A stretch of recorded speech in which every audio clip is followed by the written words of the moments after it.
사무엘하 24장 10절에서 15절 말씀입니다. 제가 봉독해 드리겠습니다. 다윗이 백성을 조사한 후에 그의 마음이 자책하고 다윗이 여호와께 아뢰되 내가 이 일을 행함으로 큰 죄를 범하였나이다. 여호와여 이제 간구하옵나니 종의 죄를 사하여 주옵소서. 내가 심히 미련하게 행하였나이다 하니라. 다윗이 아침에 일어날 때에 여호와의 말씀이 다윗의 선견자 된 선지자 갓에게 임하여 이르시되 가서 다윗에게 말하기를 여호와께서 이와 같이 말씀하시기를 내가 내게 세 가지를 보이노니 너를 위하여 너는 그 중에서 하나를 택하라. 내가 그것을 내게 행하리라 하셨다 하라 하시니 가시 다윗에게 이르되 다윗에게 이르러 아뢰어 이르되 왕의 땅에 7년 기근이 있을 것이니까 혹은 왕이 왕의 원수에게 쫓겨 석 달 동안 그들 앞에서 도망하실 것이니까 혹은 왕의 땅에 사흘 동안 전염병에 있을 것이니까 왕은 생각하여 보고 나를 보내신 이에게 무엇을 대답하게 하소서 하는지라. 다윗이 갓에게 이르되 내가 고통 중에 있도다 청하건대 여호와께서는 국률이 크시니 우리가 여호와의 손에 빠지고 내가 사람의 손에 빠지지 아니하기를 원하노라 하는지라. 이에 여호와께서 그 아침부터 정하신 때까지 전염병을 이스라엘에게 내리시니 단에서부터 부엘세바까지 백성의 죽은 자가 7만 명이라. 아멘. 할렐루야. 함께 하시는 하나님의 사랑이 오늘도 하나님을 기뻐하여 새벽을 깨우는 여러분에게 충만하게 임하여서 오늘도 하나님의 크신 영광을 나타내는 복된 날 되기를 예수님의 이름으로 축복합니다. 오늘 우리에게 주신 하나님 말씀을 통해서 실수는 잠깐이지만 징계는 무섭습니다. 실수는 잠깐이지만 징계는 무섭습니다. 이런 제목으로 하나님 말씀을 증거하겠습니다.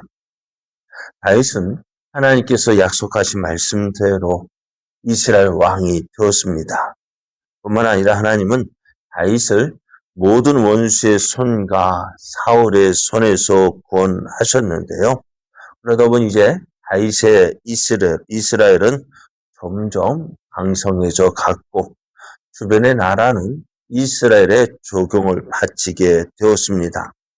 또 혼란스러웠던 나라는 이제 이스라엘의 내부도 이제 완전히 되어졌는데요. 그렇게 되니 어떻게 될까요? 나라 왕과 박이 어떻게 안팎이 안정되어지면 어떻게 되어질까요? 나라가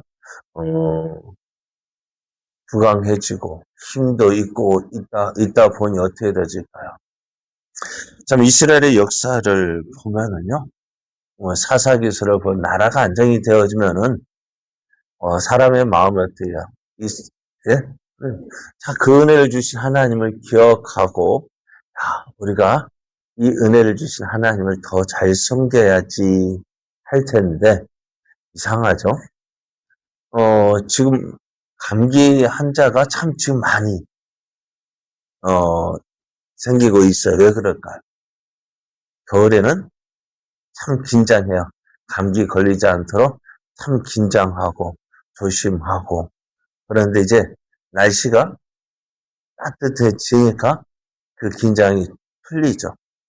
그러다 보니 옷도 참 겨울에는 두껍게 춥지 않게 입었는데 조금 얇아지다 보니 어떻게 해요? 갑자기 찬바람 불면은 긴장이 풀리니까 감기에 걸리는 것처럼 나라가 안정되어지다 보니까 나라가 어려우면은 긴장과 하나님 도움 없이는 하나님 은혜 없이는 안 됩니다 하고 하나님을 찾고 하나님을 의지하고 그러다 보니 믿음도 잘하고 또 하나님의 은혜도 풍성합니다. 그런데 어찌될까요? 나라가 안정되어지다 보니까 어떻게 해이해집니다. 하나님을 찾지도 않습니다. 모든 것 그냥 하나님의 은혜입니다 말을 하지만은 참 믿음도 식어지고 기도도 적어지고 하나님 의지하는 것도 적어지고 참 지금 우리의 모습이 이런 때가 아닌가 하는 생각도 듭니다. 다윗의 때도 그랬던 것 같아요. 이스라엘 역사가 그랬어요.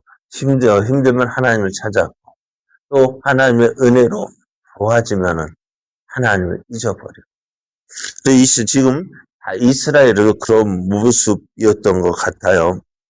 그래서 하나님은 뭐라고 무엇 때문이다라고 표현은 안 하시지만은 이스라엘 향하여서 진노하셨다라고 말씀해요. 뭐라고 말씀은 하지 않으시지만은 이거 좀 뭐랄까. 그래서 하나님께 진노를 하셔서 이스라엘을 향한 심판을 해야 되는데 그래 하나님은 그러한 때에 어떻게 해요? 다윗을 격동시키셔서 이스라엘과 유다의 인구를 조사하라고 하셨어요. 다윗의 마음을 격동시켜서 혼란스럽게 하고 또 시험에 들게 하고 또 유혹에 빠져서 다윗이 무엇을 하느냐? 인구 조사를 명령합니다. 여러분, 인구 조사가 뭐 그리 큰 죄일까요? 어떨까요? 여러분, 인구 조사가 큰 죄라면은 작년에 인구 조사했는데 어때요? 우리나라도 인구 조사를 했거든요. 어떨까요? 큰일 아닙니다. 근데 다윗이 인구 조사를 한 이유가 뭘까요? 세금 거두기 위해서, 물론 세금 거두기 위해서도 있겠지만은 지금 이스라엘 그 인구 조사를 해서 결과를 얻었어요. 이스라엘 가운데 80만 명이 전쟁에 나갈 만한 사람이고 유다에서는 50만 명이라는 결과를 얻었습니다. 총 이스라엘에서 130만 명이라는 군대, 130만 대군에 가진 큰 나라가 되었다는 그게 뭐 대단한 것일까요? 근데 그 모습이요. 야, 이 모든 것 통해서 하나님의 은혜다라고 고백하면 되어지지만은 그러나 사람의 마음이 그렇지 않아요. 다윗의 마음에는 어떤 마음이었을까? 정확하게 기록이 되어져 있지 않지만은 생각을 보면은 지금 하나님께서 징계하신 이유가 뭐냐? 이것을 통해서 내가 무슨 말일까요? 내가 이 모든 것을 행했다 라는 것을 말하고 싶었던 거예요. 다니엘서를 보면은요. 바벨론 왕 느부갓네살 왕이요. 어느 날 갑자기 사라져버려요. 왜 사라지느냐? 그 왕위에서 쫓겨나요. 사람들에게 쫓겨나서 마치 들짐승들처럼 그래서 이제는 나는 자연인이다라는 사람들 나오잖아요. 마치 그런 모습처럼 왕의 자리에서 쫓겨나서 들짐소처럼 풀을 먹고 들짐승과 함께 살면서 소처럼 풀을 먹고 이제 7년 동안 이 일을 하게 되어지는데요. 무엇 때문이냐? 이것 때문에 오늘날 이 느부갓네살 왕국을 지나면서 하는 말이 자기가 나라를 보면서요. 이스라엘 바벨론 나라를 보면서 이렇게 이야기합니다. 이 큰 바벨론은 내가 능력과 권세로 건설하여 나의 도성으로 삼고 이곳으로 내 위엄의 영광을 나타낸 것이 아니냐. 그러니까 바벨론을 보면서 무엇이요? 이 모든 걸 누가 했다고? 내가 했다고.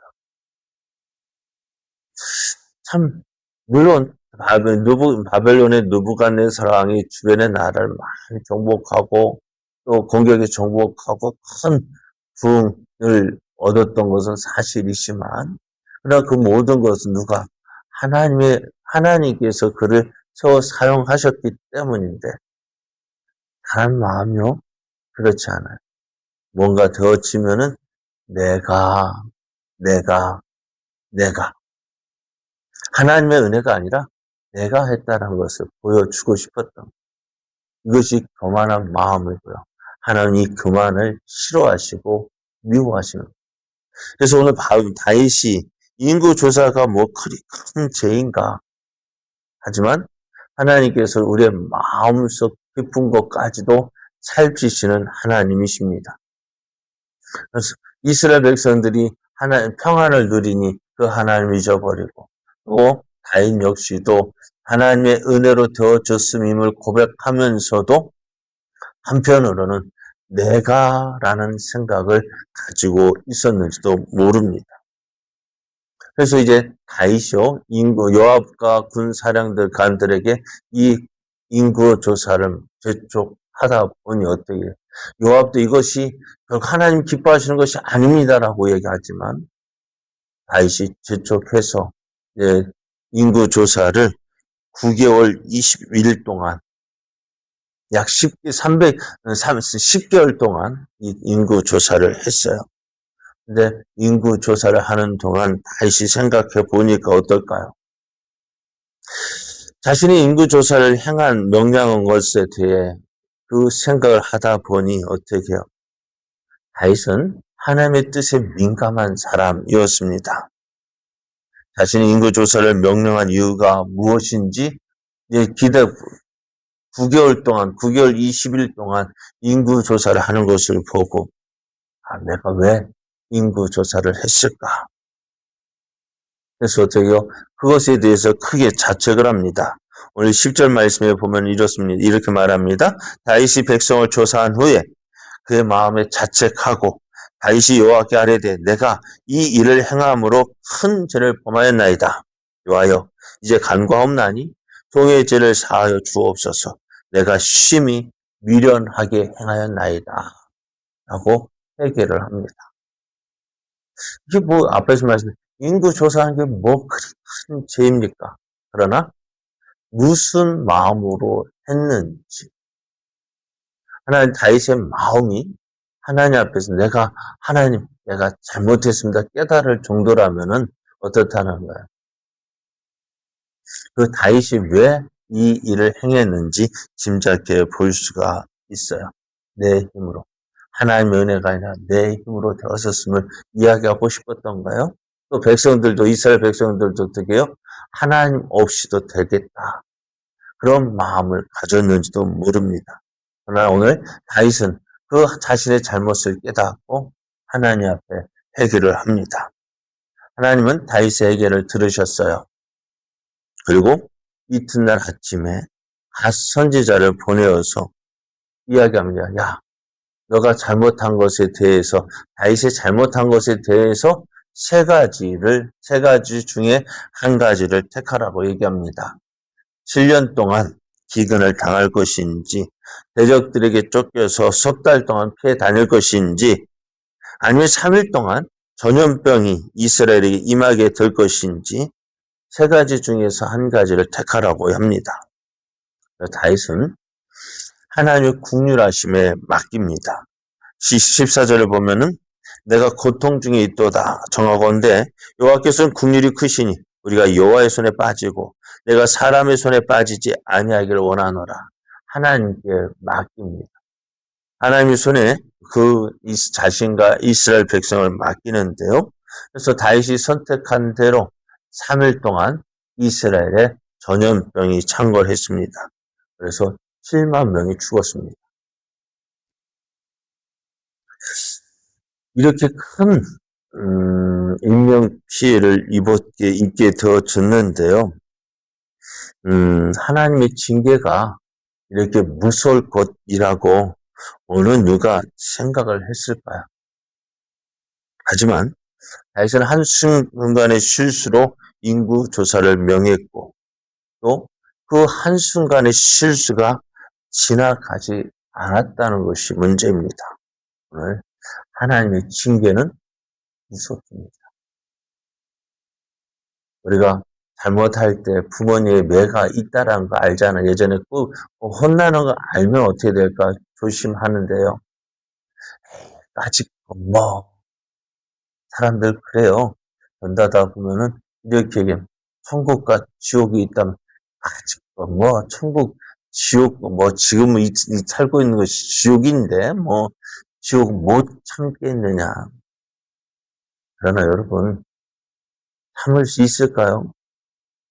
못 참아요. 안 당해봤으니 모르지 못 참습니다. 그만큼 하나님의 징계는 무서운 거예요. 그러므로 오늘 우리가 주어진 때 기억해야 될 것. 내 힘으로 되어지는 거 없어요. 하나님의 은혜로 되어진다는 사실 깨닫고 하나님의 도움 없이는요 아무것도 못합니다. 그래서 나를 높이는 것이 아니라 모든 것이 하나님의 은혜입니다. 나는 하나님 없이는 아무것도 못합니다.